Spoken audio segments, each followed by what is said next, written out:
फैजपूर येथून निघालेली काँग्रेसच्या जनसंघर्ष यात्रेत फैजपूर या ऐतिहासिक स्थळी कोण काय म्हणाले हे संपूर्ण एका लेवा जगत यूट्यूब चॅनलवरती।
मी 5 महिलांना बोलवतो। प्रतिभा रमेश मोरे, सारे काँग्रेसचे नेते मान्यवर या ठिकाणी परिसरातून जमलेली सारे काँग्रेस प्रेमी माता भगिनी, जनता बंधू भगिनी आणि त्याचबरोबर माझ्यासोबत सातत्याने ही जाहीर सभा आयोजित करण्यासाठी मदत करणारे कार्यकर्ते मित्र आणि या सगळ्याचं वृत्त प्रसारित करण्यासाठी आपल्यासोबत सर्व मान्यवर पत्रकार वेगवेगळ्या चॅनलचे काम करणं अनेक महत्वाचे ठराव झाले। या संपर्क विभाग म्हणून ओळखला जात होता, कारण काँग्रेसच्या सरकारने या ठिकाणी धरणं बांधली, वीज आणली, रस्ते आणले, शिक्षणाच्या सुविधा उपलब्ध करून दिल्या, सहकारी संस्थांचं जाळं उभारलं। या सगळ्या गोष्टी केल्यामुळे सामान्य माणसाला जे राहण्याचं बळ मिळालं, शेतकऱ्याला चांगले दिवस आले होते। पण आजचे दिन आणायचा डंका पिटणाऱ्या लोकांच्या आजच्या राज्यामध्ये मात्र उलटी परिस्थिती दिसते आहे आणि म्हणून आजचे दिन नको, सच्चे दिन आणण्याची गरज आहे असं जनतेची मागणी आहे। पर्यंत शेतकऱ्यांचं उत्पन्न दुप्पट करण्याचं खोटं आश्वासन मात्र सरकार देत आहे। अहो, जे आहे ते उत्पन्न अर्ध्यावरती आलंय शेतकऱ्याचं। आता हे तुम्ही 22 मध्ये दुप्पट करणं म्हणजे आज आहे तेवढं देखील तिथपर्यंत देखील पोहोचवू शकणार नाही अशी लवाडी जी आहे या सरकारची, भाजपची, ही खुली करणे, स्पष्ट करण्याची परिस्थिती या काळात वेळ आलेली आहे आणि हे काम आम्हाला करायचंय, काँग्रेसला करावं लागणार आहे। आपण आता येताना लक्षात आलं असेल रस्त्याची अवस्था किती भयानक झाली। रस्ते खड्ड्यांनी भिजले आहेत, अपघाताचे प्रमाण वाढले। वर्षभरात अनेक लोकांना या रस्त्यांवरती प्राण गमावे लागले असतील। आमच्या भागातल्या आमदार हरिभाऊ जावळेंनी सांगितलं की मी तुमची रस्त्यांची कामं करू शकत नाही, मला क्षमा करा। माजी मंत्री माननीय एकदासराव खडसे यांनी सामान्य जनतेची बोलून तत्व विरोधी पक्ष नेते आदरणीय मल्लिकार्जुन खरगे साहेब, महाराष्ट्र प्रदेश काँग्रेसचे सन्माननीय प्रांताध्यक्ष माजी मुख्यमंत्री आदरणीय खासदार अशोकरावजी चव्हाण साहेब, आमच्या सर्वांचं श्रद्धास्थान माजी मुख्यमंत्री आदरणीय सुशीलकुमारजी, आदरणीय राधाकृष्ण विखे पाटील विरोधी पक्ष नेते, आदरणीय सन्माननीय आमच्या जिल्ह्यावर ज्यांचं खास प्रेम आहे ते बाळासाहेबजी थोरात, सन्माननीय हर्षवर्धनजी पाटील, व्यासपीठावरती उपस्थित असलेले नसीम खान साहेब, आदरणीय भाई जगतापजी, आदरणीय सर्वच प्रमुख अतिथी यांचं मी मनापासून आभार मानतो की सकाळी 7:30ला विरोधी पक्ष त्यांना भीती वाटली आणि म्हणून त्यांनी मुंबई विमान जळगावला कसं उतरणार नाही याकरता त्यांनी अनेक कारणं दाखवली. पण सन्माननीय खासदार अशोकरावजी चव्हाण यांनी विमान अधिकाऱ्यांना खडसावलं. कलेक्टर साहेबांना त्यांनी सांगितलं की हे विमान जळगावला शिरीषदादाच्या कार्यक्रमाला येणार आणि या ठिकाणी आम्ही जनतेची भेट घेणार. म्हणून साहेब आपला मी मनापासून या ठिकाणी आभार मानतो. खडगे साहेबांचं मी मनापासून या ठिकाणी आभार मानतो. महत्वाचा प्रश्न, आम्ही सर्वजण केळी पिकवतो आणि केळीच्या पिकाला खडगे साहेब 20 किलोमीटरवरती इथून मध्य प्रदेश आहे.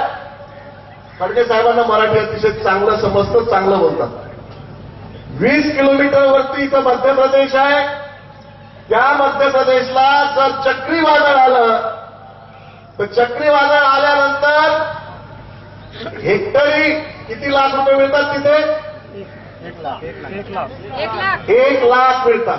किती मिळतात? मध्य प्रदेशमध्ये कोणाचं सरकार? भाजपचं सरकार.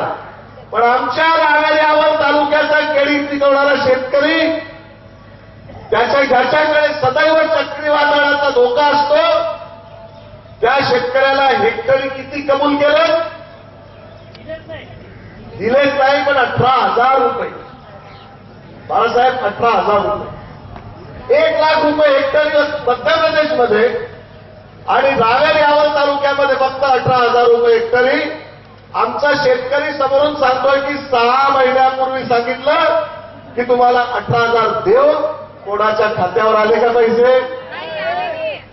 आणि या अशा फेकू दिल्लीपासून फेकू महाराष्ट्रात यांच्या उपस्थितीमध्ये कैलासवासी राजीव गांधी ज्यांनी या छत्रपती शिवाजी द्वाराचं उद्घाटन केलं. आता आम्हाला साधारण अशोकरावजी चव्हाण आणि खडगे साहेबांना विनंती करायची आहे की नजीकच्या काळात 19च्या लोकसभेच्या सुरुवातीच्या आधी सन्माननीय खासदार राहुल गांधी यांना आपण या फैजपूर या ठिकाणी आणावं आणि तमाम जनतेला या ठिकाणी एक चांगला संबोधित खासदार राहुल गांधींचं भाषण आपल्याला ऐकायचं आहे. साहेब, एकच शेवटची विनंती करतो. आमच्या जिल्ह्यातल्या दोन्हीच्या दोन्ही जागा आपण दुसऱ्या पक्षाला देतात. त्यामुळे ही तमाम जनता जी आहे या ठिकाणी आपल्या समोर विनंती करते, ठराव करते की रावेर लोकसभेची जागा ही काँग्रेस पक्षाच्याच उमेदवाराने लढवली पाहिजे.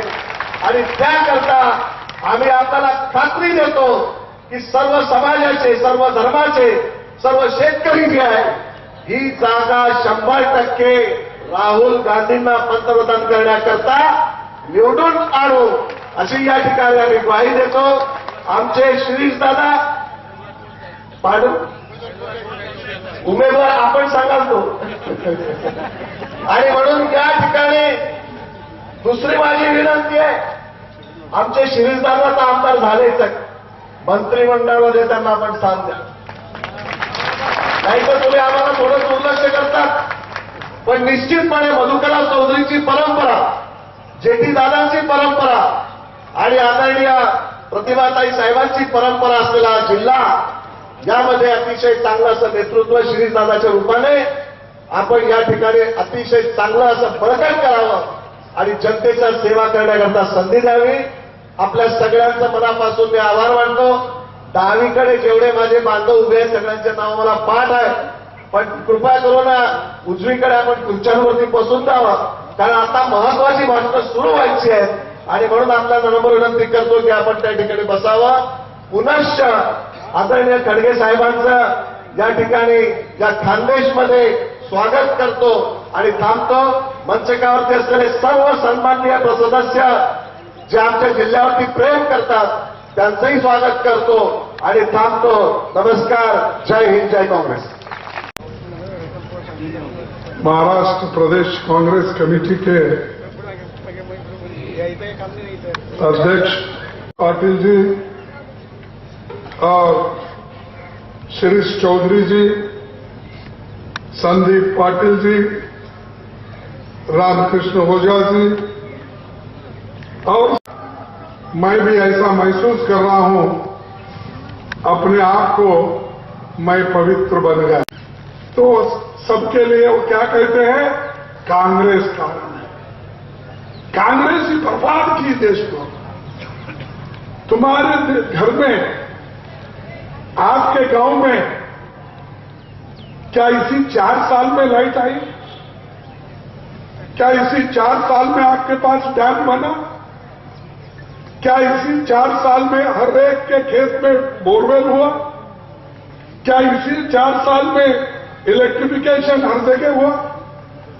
यार इतना झूठ बोलने का, मैं एक उदाहरण देता हूं।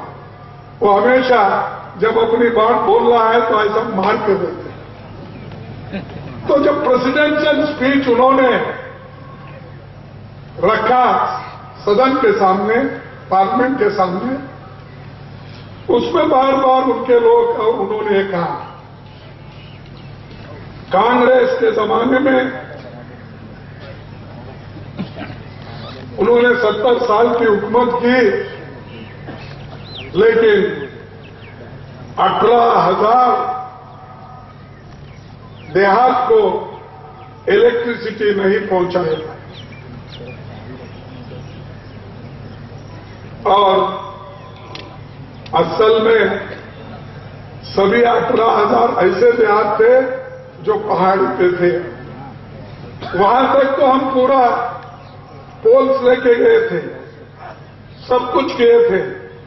सिर्फ 4-5 हजार देहात, छोटे लोग थे ना, आपके पास क्या बोलते, वाड़ी, हैमलेट्स, ऐसे जिस जगह 15 घर होते, 20 घर होते थे, ऐसे बचे हुए थे। लेकिन ऐसा प्रचार किया कि देखिए उन 18,000 देहातों को मोदी ने लाइट दिया। अरे बाबा, इस देश में 7 लाख गांव हैं। कितने? 7 लाख विलेजेस। अगर हमने 10-12 हजार गांवों को लोड यानी इलेक्ट्रिसिटी देने में पीछे रहे या भी करने में थे, तो मैं पूछना चाहता हूं, ये जो 7 लाख गांव को, ये जो 60-65 साल हम हुकूमत किए, उस वक्त अगर नहीं दिए तो कब दिए? पूछो। अरे हम तो इतना दिए, लेकिन आप बोलते नहीं। और दूसरे लोग भी, हाँ मोदी ठीक है। आरएसएस में इस देश के लिए, इस देश के स्वतंत्रता के लिए उनके घर में एक कुत्ता तो मरा है क्या? बताओ कौन जेल में गए तुम्हारे लोग? हमारे लोग कितने बैठे हैं आज भी? कितने लोग जेल में गए हैं? कितने लोग सूली पे चढ़े हैं? कितने लोग खून पाए हैं? ये लाखों लोगों को महात्मा गांधी जी, पंडित जवाहरलाल नेहरू, वल्लभ भाई पटेल, अब्दुल कलाम आजाद, मोहम्मद अली, शौकत अली जैसे नेता लोग इस कांग्रेस पार्टी को मजबूत बना के आजादी दिलाने का काम हमने किया है, और फल आप भोगते हैं। संविधान को जलाने वाले, संविधान बदलने वाले, और आज ये कह रहे हैं कि हम उसकी रक्षा करने वाले। अरे आप तो रोज उठ के बोलते हैं संविधान बदलना चाहिए। रोज उठ के ये वो कहीं तो अपने लोग जाकर वो संविधान भी फाड़ देते हैं, जला देते हैं। ऐसा लोगों का साथ आप दे रहे हैं। और बाबा साहब अम्बेडकर का नाम वो जो ले रहे हैं, उनको कोई नैतिक अधिकार नहीं है उनका नाम लेने का। बाबा साहब को संविधान बनाने के लिए कांग्रेस पार्टी, महात्मा गांधी जी, पंडित जवाहरलाल नेहरू जी अपने साथ लेकर उनको अध्यक्ष बनाकर इसका देश संविधान बनाए, और उस संविधान के रक्षा के लिए हम काम कर रहे हैं। इस देश के स्वतंत्रता के लिए हम काम कर रहे हैं, रक्षा के लिए। इस देश की एकता के लिए हम काम कर रहे हैं, और इस देश में सहिष्णुता, और धर्मनिरपेक्षता, इसके लिए हम काम कर रहे हैं। आप क्या कर रहे हैं? आप तो समाज को तोड़ रहे हैं और सभी लोगों को आप एक ना एक दृष्टि से अलग करने की कोशिश कर रहे हैं। तो इसलिए मैं उनसे कहना चाहता हूं, बीजेपी को कोई अधिकार नहीं है, सिर्फ वोट के लिए बाबा साहब अम्बेडकर का नाम लेते हैं, सिर्फ दलितों को दिशाभूल करने के लिए उनका नाम लेते हैं। अगर उनका नाम लेते तो मैं पूछता हूं, आरएसएस जब पैदा हुई और आरएसएस के जितने भी नेता आजादी के बाद जब बाबा साहब अम्बेडकर इस देश का संविधान लिखे, क्या उनको उनकी फोटो बीजेपी के ऑफिस में कभी लगी थी? या उस वक्त भारतीय जनसंघ उसमें लगा था? आरएसएस कभी उनको याद की थी? मैं एक बात बताना चाहता हूं आपको, उनके जो गुरु हैं भागवत जी के, आरएसएस के, जिन्होंने 33 साल आरएसएस को चलाया, गुरु गोलवलकर जी, उन्होंने क्या कहा जब बाबा साहब अम्बेडकर बौद्ध धर्म को स्वीकार किया, तब गोलवलकर गुरु जी ने यह कहा, बुद्ध महार झाला, अरे बुद्ध महार हो गया, महार बुद्ध झाला नहीं, बुद्ध महार झाला। अरे ऐसी द्वेष की भाषा रखने वाले लोग, तुम अम्बेडकर का नाम आज ले रहे हो, यह शेमफुल है। उनको ऐसे भाषा में आपने बोला और आज स्टेज पे आ रहे हैं, नमन कर रहे हैं, फूल चढ़ा रहे हैं और ये कह रहे हैं संविधान की रक्षा हम करेंगे, संविधान के तहत ही हम चलेंगे। अरे इनका सुदर्शन जो पहले का अध्यक्ष था भागवत जी से पहले, उसने तो यह कहा कि हम संविधान बदलेंगे, ये हमारे लिए नहीं है, ये पंडित जवाहरलाल नेहरू तंत्र का बीज यहां बोया गया, यहीं से शुरुआत हो गई थी, उसकी आवाज यहीं से शुरुआत हुई थी, उसको बचाने का काम आपके ऊपर है। अगर आप नहीं बचाएंगे तो कोई नहीं बचाएगा, देश बर्बाद हो जाएगा। कोई एमएलए बनेगा, कोई एमपी बनेगा, कोई मिनिस्टर बनेगा, अगर देश जिंदा है तो ही बनेगा ना। अगर देश स्वतंत्रता अगर देश में है तो ही बनेगा, संविधान बच गया तो ही बनेगा ना। अगर संविधान ही नहीं बचेगा, लोकतंत्र अगर नहीं बचेगी, तो आप किसको मिनिस्टर बनाने हो, किसको रिजर्वेशन देने वाले हो, किसको सहूलत देने वाले? तो इसलिए हमको संविधान को बचाना है, लोकतंत्र को बचाना है। इसलिए आप सभी लोग एक होने की जरूरत है। और मैं वही बोल रहा था, हमारे पाटिल साहब बोले इनको मिनिस्टर बनाओ, उनको मिनिस्टर बनाओ। अरे भाई बनेंगे, जब वक्त आता है तो कोई रोकने वाला नहीं, क्योंकि पहले अपना घर ठीक है, मजबूत है, तो फिर आप कमरे चुनो। ये मेरा बेडरूम है, मास्टर बेडरूम है। अगर बैठने को जगह नहीं है तो कहां चुनेंगे? पहले घर बना, मजबूत बना और दिखाओ बीजेपी पहले कैसे स्थिति में थी, वही स्थिति में उसको भेजने की कोशिश करो। और ज्यादा कुछ नहीं बोलता, अभी कुछ बहुत बोलना है, लेकिन बहुत से नेता लोग भी हैं, तो मैं इतना ही आपको मेरे तरफ से कहूंगा कि राहुल गांधी जी के नेतृत्व में, इंदिरा जी के मार्गदर्शन में, मनमोहन सिंह के गाइडेंस में हम जरूर कामयाब हासिल करेंगे। और उसके लिए सारे हमारे नेता एक होकर काम।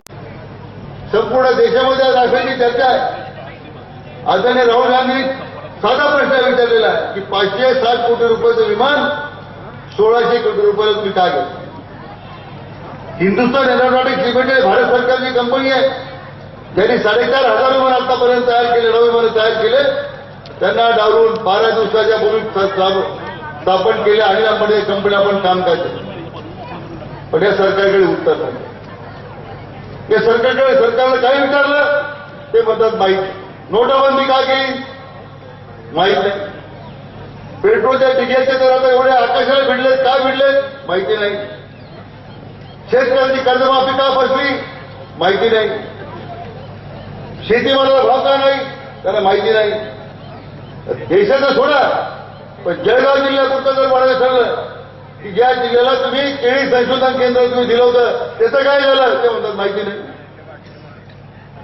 कापूस संशोधन केंद्राचं काय झालं काय म्हणतात मंत्री माहिती नाही. जळगावचं पोलीस प्रशिक्षण केंद्र कोणी पळवलं मंत्री म्हणतात माहिती नाही.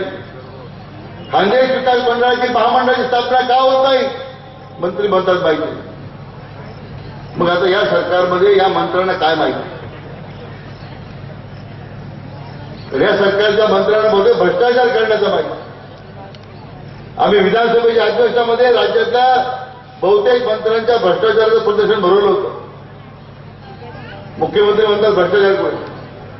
आता दिव्याखाली जाणणारे तर मग भ्रष्टाचार तुम्हाला काय दिसणार? पण या सरकारच्या प्रत्येक मंत्र्याच्या भ्रष्टाचारात, या राज्याच्या प्रत्येक मंत्र्याच्या भ्रष्टाचाराची पोलखोल आम्ही याच्या अधिवेशनामध्ये केल्याशिवाय राहणार नाही. अशा प्रकारची मित्र आपल्या ठिकाणी आम्ही घडत होतो. आणि ते व्यंगचित्रामध्ये काय दाखवलं की पूर्वी कापसाची निर्मिती, सूतगिरणीची निर्मिती ही सुतापासून कापडापर्यंत होती. पासून हा संघर्ष यात्रा सुरू केली आणि उत्तर महाराष्ट्रामध्ये या पवित्र भूमीपासून ते अहमदनगरपर्यंत, जिथं पंडित जवाहरलाल नेहरूंना ज्या तुरुंगात ठेवलेलं होतं तिथंपर्यंत ही यात्रा संपणार आहे. काँग्रेसच्या इतिहासामधील ह्या सगळ्या घटनांची नोंद घेऊन लोकांना प्रोत्साहित करणं हे अतिशय महत्वाचं आहे. इथं आल्यानंतर मला मी सकाळपासून विचारत होतो अनेकांना. थोर कवी भाषी मर्ढेकर, त्यांचा जन्म 1909 साली याच पवित्र भूमीमध्ये झालेला. या कार्यक्रमाचे आयोजक माजी आमदार आणि की ज्या ठिकाणाहून देशाला, महाराष्ट्राला एक ऊर्जा देण्याचं काम फैजपूरने केलेलं आहे. 1936 मध्ये झालेल्या अधिवेशनामध्ये पंडित जवाहरलाल नेहरू यांच्या अध्यक्षतेखाली महात्मा गांधींच्या उपस्थित झालेल्या अधिवेशनाला या ठिकाणी काँग्रेसला खऱ्या अर्थाने नवीन दिशा देण्याचं काम या ठिकाणी झालं. इंग्रजांच्या विरोधामध्ये लढा तीव्र करण्याचं काम या ठिकाणी झालं. आणि मला सांगायला अभिमान आहे की महात्मा गांधींची 150वी जयंती, महात्मा गांधींची 150 जयंती आज आपण देशामध्ये साजरी करत असताना परवा राहुल गांधींच्या उपस्थितीमध्ये सेवाग्राम वर्ध्याला त्या ठिकाणून काँग्रेस कार्यकारिणीची, देशातल्या सर्व काँग्रेसच्या सर्वोच्च नेत्यांची त्या ठिकाणी मोठी बैठक झाली. आणि त्यानंतर प्रचंड जाहीर सभेमध्ये काँग्रेसला पुढची दिशा देण्याचं काम राहुल गांधी यांच्याकडे घोषित केलं. त्याबद्दल राहुल गांधींचे जाहीरपणे या ठिकाणी आभार मानतो की महाराष्ट्राचं केंद्रबिंदू करण्यात आलं होतं. सर्व नेते गजाआड त्या ठिकाणी गेले होते. अशा वेळेस अरुणा असफ अली यांनी तिरंगा झेंडा हातात घेतला आणि ब्रिटिशांच्या विरोधामध्ये चले जाऊचा नारा त्यावेळेस दिला. हा इतिहास हा देश विसरू शकत नाही, मी तो विसरू शकत नाही. आणि त्या आपल्या सर्वांसाठी, आपल्या सर्वांचे तमाम प्रश्न आता यांच्यासाठी यांच्या समोर जाऊन भीक मागण्याचं काम नाही. मी तमाम जनतेला या ठिकाणी विनंती करणार आहे, त्यांच्याकडे जाऊन भीक मागायची गरज नाही, कर्जमाफी मागायची गरज नाही, त्यांच्याकडून काही मिळणं अपेक्षा करायची गरज नाही. आपला लढा जनतेच्या दरबारामध्ये 2019च्या निवडणुकीमध्ये त्यांना पाय उतार केल्याशिवाय राहायचं नाहीये. आणि झाले आणि गांधीजींच्या चरख्याचं उद्घाटन त्यांनी केलं. मित्रांनो, फोटो काढायची आणि पदयात्रा करायची, फक्त एवढंच काम यांना आहे. यांनी फक्त कालचा 2 ऑक्टोबरचा गांधी जयंतीचं काम म्हणजे निवडणुकीसाठी फोटो वापरण्यात केला फक्त उद्योग आहे. याच्या पलीकडे काही याचं काम नाही. या भाजपवाल्यांना गांधीजींचे विचार माहीत नाही, अहिंसेचं तत्व मान्य नाही यांना, आणि सर्वधर्म समभावाची भावना याच्या मनात अजिबात नाही. आज खऱ्या अर्थाने महात्मा मजबूत करण्याचं काम जर कोणी केलं असेल तर फक्त आणि फक्त काँग्रेसने केलं. आणि म्हणून काँग्रेसला अधिकार आहे, नैतिकता आहे बोलण्याची की नाही, आम्ही खऱ्या अर्थाने महात्मा गांधीचे अनुयायी आहोत आणि खऱ्या अर्थाने गांधीजींचा विचार कृतीमध्ये आणणारे आमचा काँग्रेस पक्ष आहे. आणि खऱ्या अर्थाने आमच्याकडे गांधी आहेत, सोनिया गांधी आहेत, राहुल गांधी आहेत, आमचे हे खरे गांधी आहेत की गांधी नेतृत्वाला घेऊन पुढे जाणारं आमचं नेतृत्व आहे. ते म्हणण्याचा अधिकार फक्त काँग्रेसला आहे. त्याला काय अधिकारी असा भाजपला आरएसएस मानणार? आज फक्त फोटो काढायचा फक्त उपक्रम आहे. फोटो ऑपॉर्च्युनिटी म्हणून आपण एक फोटो ऑफ नाही, सामान्य माणूस नाहीच नाही मला मुद्दाम सांगितलं पाहिजे. आणि म्हणून खऱ्या अर्थाने काँग्रेसला मजबूत करण्याचं काम तुम्हाला आम्हाला मित्र करायचंय. त्या सगळ्या लोकांपासून त्या देशाला वाचवायचं आहे, त्या सगळ्या विचारसरणीपासून आपल्याला देशाला सावध करायचं आहे. आणि आगामी काळामध्ये काँग्रेस अधिक मजबूतीने देशासाठी, तुमच्या भल्यासाठी, सामान्य माणसाचे प्रश्न सोडवण्यासाठी आपल्याला काँग्रेसला मजबूत करायचं आणि तरच देश वाचेल. त्या अनुषंगाने मित्र आपल्याला या जनसंघर्ष यात्रेच्या पुढील कामात जायचं. आज काय अवस्था आहे? अनेक प्रश्न आहेत. शेतकऱ्यांच्या प्रश्नाचा उल्लेख कशी करत असताना आज मी पहिल्यांदा सांगितलं पाहिजे. आज संपूर्ण मराठवाडा आणि उत्तर महाराष्ट्र दुष्काळाच्या सावटाने सापडले. पाऊस नाही. जेमतेम 72-73% पाऊस आपल्या भागात पडलेला आहे. आज कुठेही पाऊस नाहीये. तुमच्या सगळं उत्तर महाराष्ट्रातले सगळे जिल्हे, मराठवाड्यातले बहुतांश जिल्हे आज कुठेही पावसाचा थेंब राहिला नाही. 70% व 30% उणीव या पावसाची, 30% पाऊस कमी झाला आपल्या भागात. आज काय अवस्था आहे? कुठेही दुष्काळाचा परिस्थिती निर्माण. काल चंद्रकांत पाटील राज्याचे महसूल मंत्री म्हणतात की आता आम्ही पाहणी करून अहवाल पाठवू. अहवाल झालं, केंद्राचं पथक येईल आणि केंद्राचं पथक 6 महिन्यानंतर घोषणा करेल. म्हणजे 6 महिन्यानंतर आज 15,000 माणसं मेली आहेत. 6 महिन्यानंतर 2-4 अजून मेल्याशिवाय राहणार नाही. ही शोकांतिका या महाराष्ट्र देशाची आहे. संवेदनशीलता संपलेली आहे. समजतच नाही की आज हे प्रश्न जर काँग्रेसच्या काळात असते, आमच्या बाळासाहेब थोरात त्याकडे महसूल मंत्री, मी राज्याचा महसूल मंत्री विलासरावांच्या काळामध्ये आम्ही क्षणभरी वाट पाहिली नाही, नजर पैसेवाल्याची वाट पाहिली नाही, अंतिम पैसेवाल्याची वाट पाहिली नाही. ज्यावेळेस हा प्रश्न निर्माण झाला, तातडीने दुष्काळ घोषित करण्याचं काम जर झालं असेल तर काँग्रेसने केलं. आणि म्हणून आमची मागणी आहे की आज उत्तर महाराष्ट्रामध्ये, आज या सगळ्या मराठवाड्यामध्ये दुष्काळाचा सावट पसरला असताना आज औपचारिकतेसाठी मागे राहू नका. आज केवळ पाहणी करण्याकरता पथक पाठवण्याचा 6-6 महिने घालू नका. लोकांना आज गरज आहे. लोकांचे पैसे मिळाले नाहीत, कर्जमाफी झालेली नाही, पैसा काही सापडला नाही. आणि किमान आधारभूत किंमत सुद्धा तुम्ही घोषणा केली असेल तर पैसा द्यायला आहे कुठे सरकारकडे? पैसे नाही त्या सरकारकडे.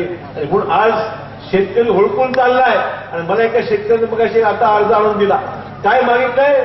सरकारने सांगितलंय की तुमची कर्जमाफी. म्हणजे असं आम्ही आता एखादा मोठा उद्योगपती किंवा एखादा उद्योग करणारा उद्योजक जर गेला बँकेकडे तर त्याला त्याची क्रेडिट स्कोअर रेटिंग म्हणतो ते मागितलं जातं की तुमचं क्रेडिट रेटिंग काय, सिबिलचं सर्टिफिकेट द्या. सिबिलचं सर्टिफिकेट असेल तर तुम्हाला कर्ज मिळून. मागणी कोणाकडे असते? एखादा उद्योजक असेल, एखादा लहानसा व्यापारी असेल, एखादा कर्ज द्यायला असेल. आपण शेतकऱ्याचं सिबिल रेटिंग मागण्याचा माझ्या प्रकार मी पहिल्यांदाच पाहतो. शेतकऱ्याचं सगळं जीवन जे अवलंबून आहे ते पाण्यावर अवलंबून आहे, निसर्गावर अवलंबून आहे.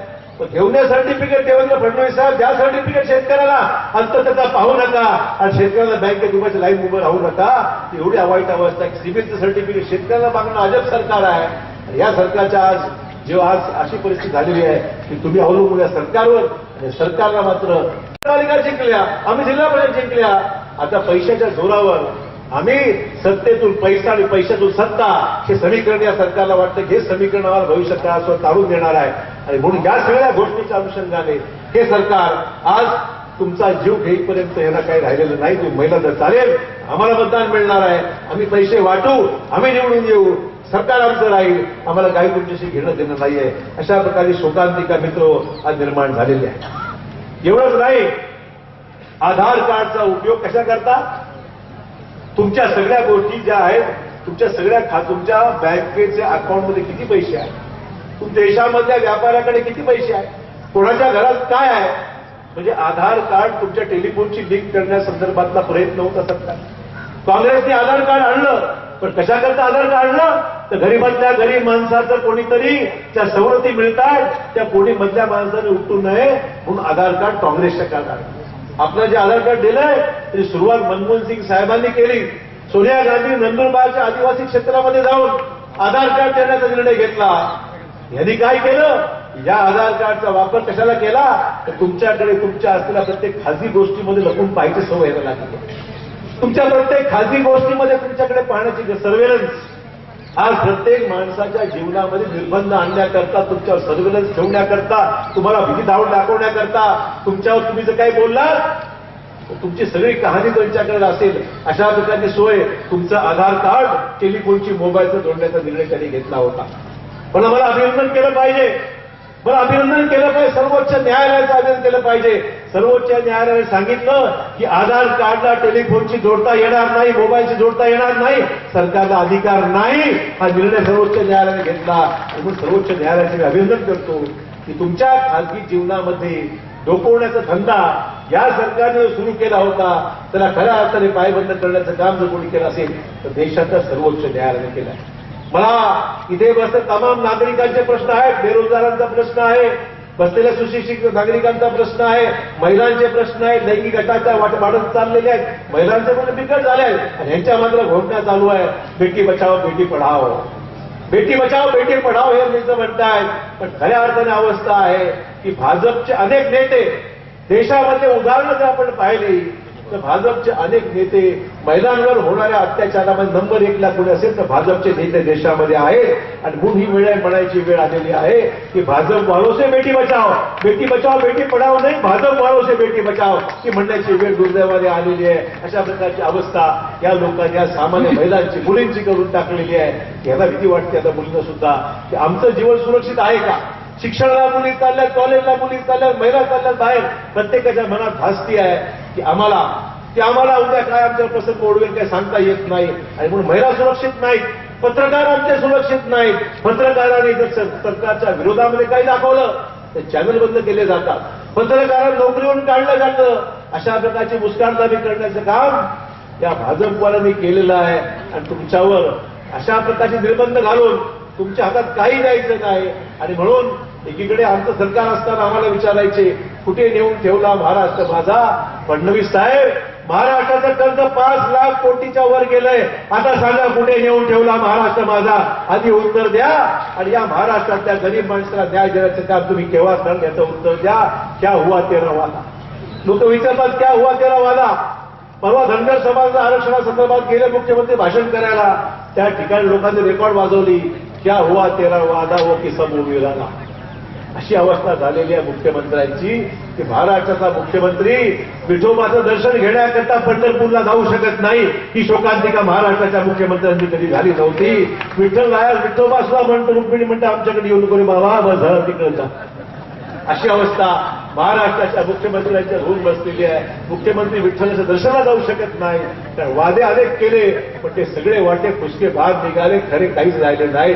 लोकांना माहिती आहे निवडणुका जवळ येत आहेत, मंदिर वही बनाएंगे, तारीख नाही बताएंगे, असा उद्योग सुरू झालेला आहे. जशा जशा निवडणुका येत आहेत त्यांच्या घोषणांचा सुकाळ झालेला आहे, तर प्रत्यक्षामध्ये त्या कुठल्याही गोष्टीची अंमलबजावणी मात्र त्या सगळ्या होत नाहीये.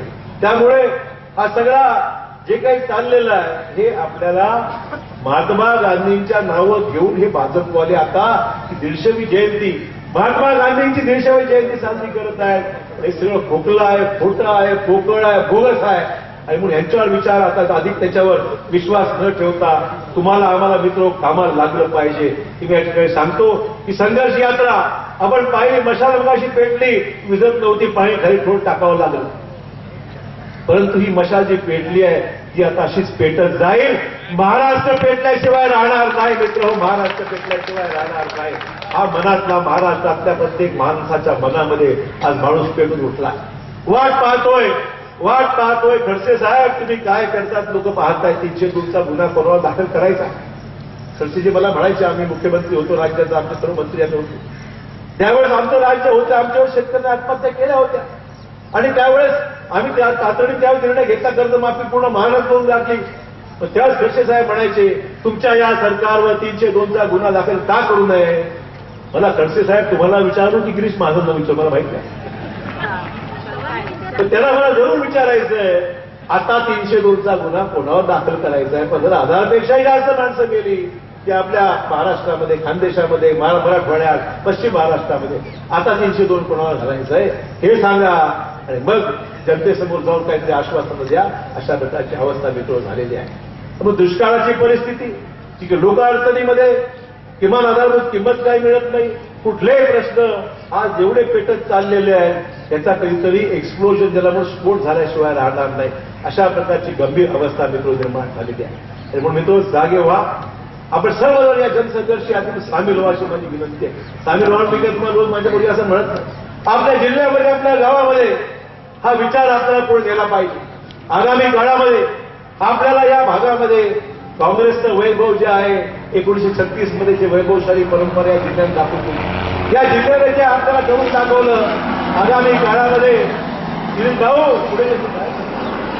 गिरीश भाऊ आगे बढ़ो, हम तुम्हारे साथ है, तुम्ही चिंता करू नका की जनता तुम्हाला न्याय करायशिवाय राहणार नाही. उल्हासराव कुठे आहे? मागे काहीचे बघतो.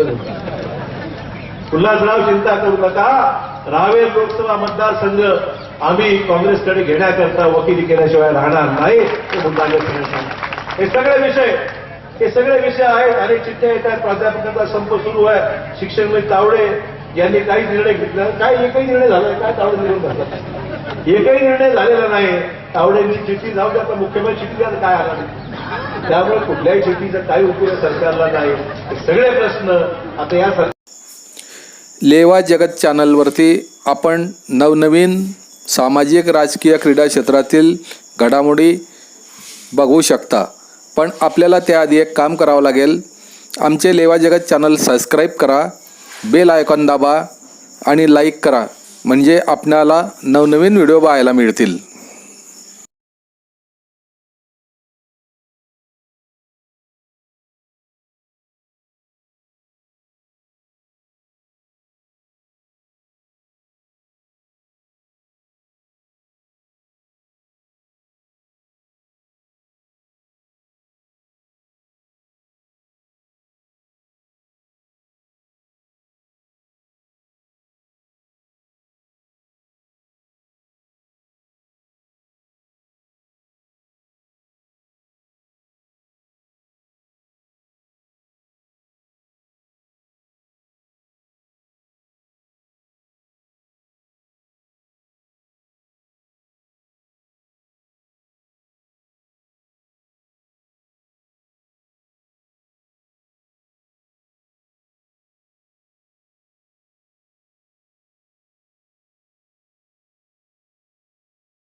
लेवा जगत चॅनलवरती आपण नवनवीन सामाजिक राजकीय क्रीडा क्षेत्रातील घडामोडी बघू शकता.